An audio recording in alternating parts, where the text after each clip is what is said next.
Sejam muito bem-vindos mais uma vez ao canal GT Autos, pessoal, começando aqui mais um teste da semana com o GWM Haval H6 na versão híbrida convencional. E se estamos nesse local, como vocês bem sabem, estamos falando do vídeo de viagem. Mas aqui tem umas coisinhas que a gente vai fazer um pouco diferentes. A questão é, esse carro ele tem muitos sistemas de tecnologia semi-autônoma, de assistências à direção. Então a gente passou a incluir esses vídeos no conteúdo de viagem, porém no Haval, como ele tem muitas funções, a gente vai fazer um vídeo dedicado a esses sistemas. Então estacionamento automático, piloto automático adaptativo, sensor de ponto cego, enfim, a gente vai falar de todos esses sistemas, permanência em faixa e tudo mais. Então nesse vídeo aqui que a gente vai de São Bernardo a Jundiaí, vamos focar na utilização desse carro na estrada, vamos falar de conjunto mecânico, aproveitar para fazer uma média de consumo nesse trajeto e ver como que é o comportamento de suspensão, isolamento acústico. Será que ele é um carro bom para viajar?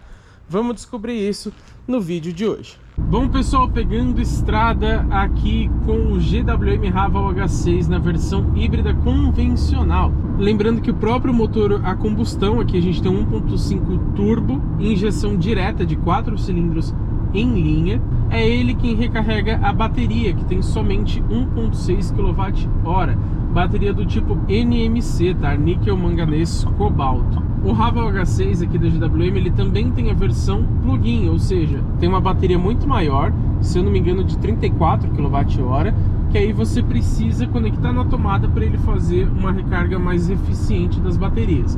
Aqui você não tem essa opção. É o motor a gasolina que faz essa recarga. E também nas frenagens, tá, pessoal? Aqui, inclusive, no painel, ele tá mostrando ali pra mim o quanto eu estou gastando ou regenerando de energia. Então eu solto o pé aqui, ó. Ó, ele tá recuperando 40% de energia, ó. Só que ele acaba perdendo um pouco de velocidade, né? E esse nível de regeneração da bateria eu consigo regular também pela central multimídia. Se eu deixar ele mais alto, ele vai começar a frear um pouco mais quando eu solto o pé do freio. Se eu deixar mais baixo, ele vai segurar menos o carro. E você tem também o modo One Pedal, que ele segura bastante, ele funciona como se fosse um freio mesmo.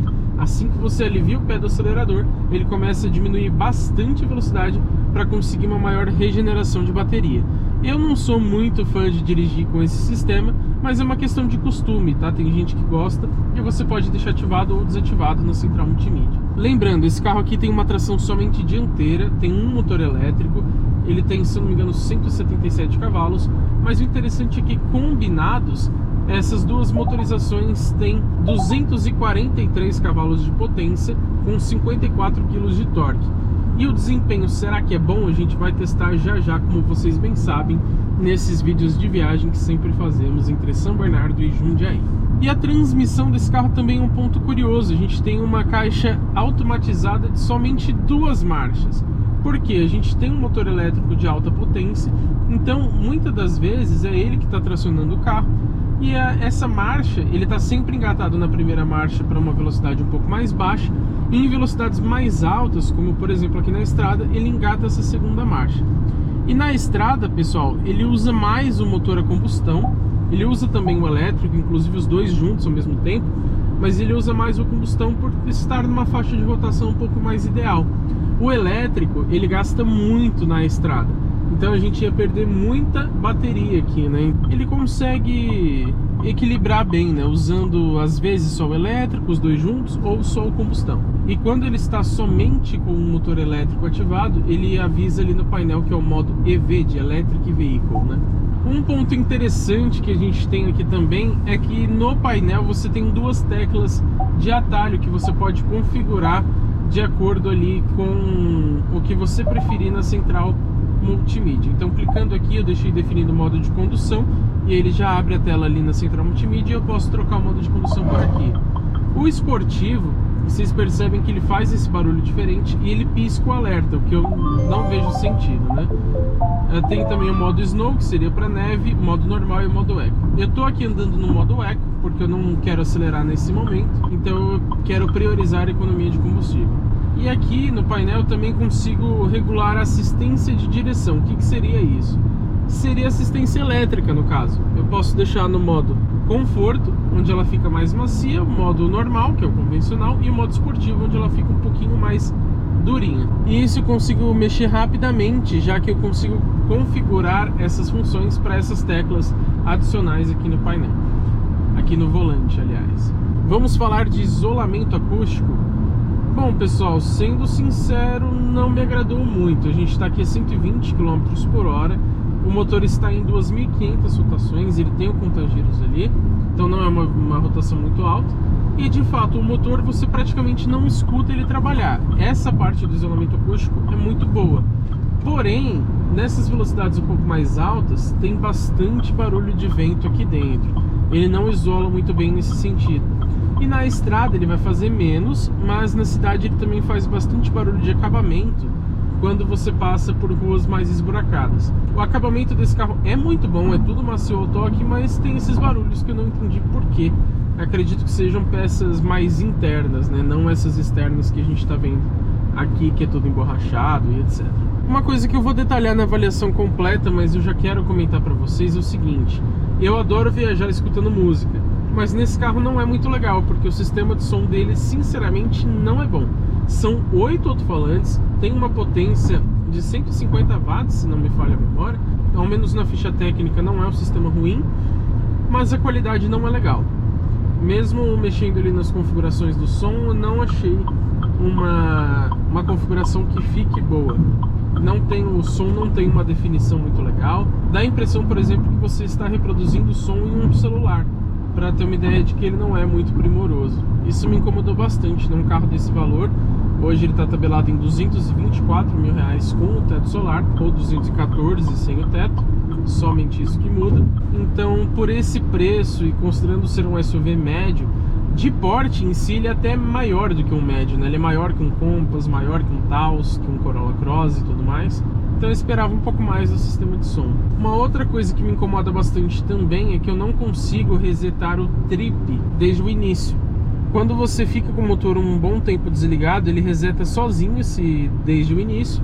Nesse caso aqui, ele está calculando desde que a gente saiu lá de São Bernardo. E eu consigo aqui resetar a parte do após redefinir. Só que ele não tem trip B, trip C, ele só tem esse trip que eu consigo resetar manualmente. Então se eu quiser fazer uma média aqui somente de estrada, igual eu vou fazer aqui agora, eu perco a média anterior do trajeto inteiro. Nesse caso aqui a gente não vai perder, porque o desde o início está lá desde que a gente saiu de São Bernardo, então acabou dando certo, mas tem esse probleminha. E a gente vai ver como que é o consumo dele na estrada. Porque, pessoal, o híbrido ele costuma gastar mais na estrada, ao contrário de um carro 100% a combustão. Porque na cidade ele usa mais o motor elétrico para tracionar o carro, e na estrada, como você precisa manter velocidades mais altas por mais tempo, ele acaba usando mais o motor a combustão, que ele é mais ideal para essa condição de funcionamento do carro. Então não tem jeito, você vai gastar mais combustível do que rodando na cidade. E a gente fez inclusive um vídeo de consumo urbano com o Haval H6 para vocês verem o quanto ele é econômico ou gastão rodando em trecho 100% urbano. Mas eu redefini agora o trip para a gente ver como que é esse comportamento na estrada. Enquanto isso, vamos falar de suspensão. Aqui na estrada, como a gente tem poucos desníveis e poucas irregularidades, né, poucos buracos e tudo mais, é uma suspensão muito boa, é um carro muito confortável, muito gostoso para você viajar. Mas na cidade não é muito legal, tá, pessoal? Porque ela é uma suspensão muito seca. Ela não chega a ser dura, mas o amortecimento que ela faz não é tão suave. Então ele amortece, mas de uma forma um pouco seca. Dá para entender o que eu tô querendo dizer? E ela faz muito barulho também. Se você passa um pouco mais rápido por uma valeta, uma lombada, você tem impressão de fragilidade da suspensão. Parece que ela vai quebrar, e isso não é legal. Não necessariamente que ela vá, tá, pessoal? Mas a impressão que te passa é essa, que não é uma suspensão tão robusta. E eu achei isso curioso porque a GWM, ao contrário da BYD, que somente traz os carros lá da China e faz poucas adaptações, a GWM fez uma calibração exclusiva da suspensão para o mercado brasileiro. Então eu acho que falta um pouco mais de cuidado nessa calibração exclusiva. Não é uma suspensão exatamente ruim, mas para um carro desse valor e desse porte, eu esperava um refinamento maior dela. Bom, vamos ver quanto que tá a média parcial rodando na estrada. Depois que a gente resetou foram 6,6 km, então uma distância bem curta, 6,8 agora, com 109 km por hora de velocidade média, consumo de 13,6. E é mais ou menos o que ele vai fazer mesmo, tá, pessoal? Mas a gente já fala melhor de consumo novamente. Bom, pessoal, saindo aqui do pedágio, vamos lá, pé no fundo, já tá no modo esportivo. A gente vê que é uma boa resposta, mas demora um pouquinho para engajar, né? Ó, aqui ele tá desenvolvendo velocidade rápida, 140 já km por hora, 150, 160, mas, pessoal, você não tem aquela sensação tão empolgante quanto um elétrico, por exemplo. Ele vai de uma forma tão suave que você não tem essa impressão de que ele tá acelerando tanto. Mas acreditem, é um bom desempenho, tá? Ele ganha velocidade muito rápido. Vocês viram que só ali na saída do pedágio a gente já chegou a 160. Estamos aqui a 115, modo esportivo, pé no fundo de novo. Ó, tem um pouco de lag, ele liga o motor a combustão com mais intensidade. Ó, sobe a rotação 5.000 giros do motor a combustão e ele ganha velocidade com facilidade. Somente com essas ressalvas que eu comentei para vocês. Mas a gente pode dizer que é um desempenho bom, sim. Mas por ser um modelo híbrido e na estrada, você pisando ele vai consumir bastante combustível, tá, pessoal? Não esperem a economia de um híbrido nessas situações. E outra questão, por ter 243 cavalos e 54 kg de torque, quando os motores estão combinados, a potência máxima, eu esperava mais essa sensação de velocidade. Vamos voltar aqui para o modo Eco. A direção também eu tinha colocado no modo esportivo, que ela fica mais durinha, ela não chega a ficar realmente dura, então ela ainda assim é confortável, mas eu prefiro no modo normal, que ela fica um pouco mais leve. E vamos ver o consumo parcial, provavelmente caiu bastante, vamos ver. 11,7 km, média de 94 por hora, já caiu para 11,1, né? Estava ali em quase 13 km por litro, então a gente vê que acelerando realmente não tem milagre. Ó, já caiu para 10,9, mas vamos redefinir novamente para a gente ver até o momento de saída ali da rodovia dos Bandeirantes para ver quanto que vai fazer na estrada. Mas pelo que eu posso dizer em relação ao contato que eu tive com esse modelo até então, ele faz ali na faixa dos seus 13, no máximo 14 km por litro na estrada, tá, pessoal? O que é uma média boa para um carro desse porte, mas considerando um híbrido não é tão empolgante, justamente por conta daquele motivo que eu expliquei para vocês, que na estrada eles gastam mais combustível. E também tem uma outra questão, esse motor ele tem o ciclo convencional, né, o ciclo Otto. Tem muitos carros híbridos, por exemplo um Ford Fusion, que traz o ciclo Atkinson do motor, né, que ele é mais voltado para eficiência de consumo. Esse caso aqui não, e ele tem injeção direta de combustível e também é turbo, né? Então é uma escolha meio diferente que a GWM resolveu fazer, que na cidade fica super econômico, mas na estrada é somente um bom desempenho quando a gente fala de economia, não necessariamente impressiona. E pessoal, atualizando para vocês essa última média de consumo que a gente resetou ali na estrada, rodamos, vamos lá, 7,2 km, então é um trecho bem curtinho, mas é só para vocês terem uma ideia. 96 km por hora de velocidade máxima, em 4 minutos, então um trecho bem rapidinho, média de 18,7 km por litro. Por que foi uma média tão boa, sendo que eu falei que na estrada ele não é tão econômico assim? Porque a gente rodou ali em torno de 100, 80, 90 km por hora. E aí você consegue, por muito tempo, rodar no modo elétrico, assim como ele está agora, por exemplo. O motor a combustão está desligado. Então, ó, já aumentou a média para 19,6. A moral da história é, se você andar de forma bem tranquila na estrada, ali no 100 por hora, você até faz uns 15, 16 km por litro. Agora, se você rodar 110, 120, ele vai usar mais o motor a combustão, e aí a média que você tem é em torno dos 13, 14. Ainda assim uma média boa, como eu falei, para um carro desse porte, desse tamanho, né? E são aqui 1.699 quilos, então não é um carro tão leve, né? Mas eu quero que vocês comentem o que vocês acharam dessa média de consumo na estrada, e ali no final do trajeto a gente vai conferir como que ficou a média desde o início do percurso lá em São Bernardo do Campo.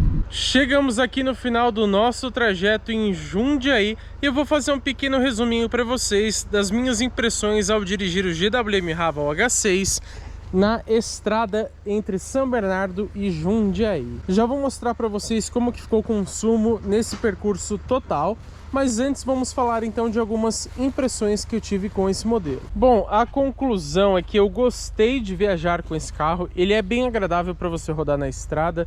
A suspensão, como eu comentei, me desagradou bastante nesse carro, mas na estrada não faz muita diferença, até porque geralmente, não todas as estradas do Brasil, mas elas costumam ter um asfalto um pouco melhor, menos desníveis, menos buracos. Então a suspensão nesse caso se mostrou boa, apesar de na cidade me incomodar, como eu comentei para vocês. Bom, assistências à condução vou falar num vídeo dedicado a isso, mas é um carro com um ótimo espaço interno, então ele é excelente para viajar, mas o que me incomodou bastante também foi o sistema de som. Eu gosto de viajar escutando música e nesse caso não é muito legal porque o sistema não tem uma boa qualidade sonora. E isolamento acústico também deixou um pouco a desejar, não no quesito de motorização, que nesse ponto isola muito bem, mas sim em relação ao barulho de vento em velocidades um pouco mais altas. Desempenho, eu esperava um pouquinho mais, considerando o número combinado de potência e torque, mas ainda assim é um ótimo desempenho. Vamos só então conferir como que ficou a média de consumo, vamos lá. Bom, vamos aqui desde o início, foram 80,4 km, média de 44 km por hora, em 1h50, foi até um pouquinho menos, tá pessoal? Foi, digamos que 1h30, talvez, 1h40. É que a gente ficou um tempinho parado com esse carro antes de sair e ele acabou contando nesse tempo aqui. Mas, ainda assim, a gente pegou sim bastante trânsito em São Paulo, poderia ter sido mais rápido. Média de consumo 14,1 km por litro. Muito boa essa média, né? Lembrando isso no percurso inteiro entre São Bernardo e Jundiaí, sempre com ar ligado e considerando aquelas acelerações que a gente deu, mais o trânsito intenso em São Paulo. Poderia ser uma média melhor? Sim, se a gente andasse de uma forma um pouco mais tranquila, em velocidades um pouco mais baixas, não dando aquelas aceleradas que a gente deu para testar o desempenho, certamente o consumo ficaria ainda melhor. Mas ainda assim é um carro com muito espaço interno, cheio de tecnologia, tem um porte muito grande, são quase 1.700 quilos, então uma média de 14,1 nesse trajeto é excelente, muito bom mesmo, é como se fosse um carro 1.0 aspirado, né? Então, excelente essa média de consumo. Bom, pessoal, vocês viram que apesar de algumas ressalvas, eu gostei bastante do comportamento do GWM Raval H6 híbrido convencional rodando na estrada. Mas agora eu quero saber a opinião de vocês. Quais impressões vocês tiveram nesse percurso padrão que a gente sempre faz de viagem com os carros que passam aqui no canal? E claro, já se inscreva e deixe o seu like, porque essa é uma forma de você retribuir esse nosso trabalho, e ative as notificações porque teremos muito conteúdo legal com o GWM Raval H6 e também com outros modelos bem legais que estão vindo por aí para a gente testar por uma semana aqui no canal GT Autos.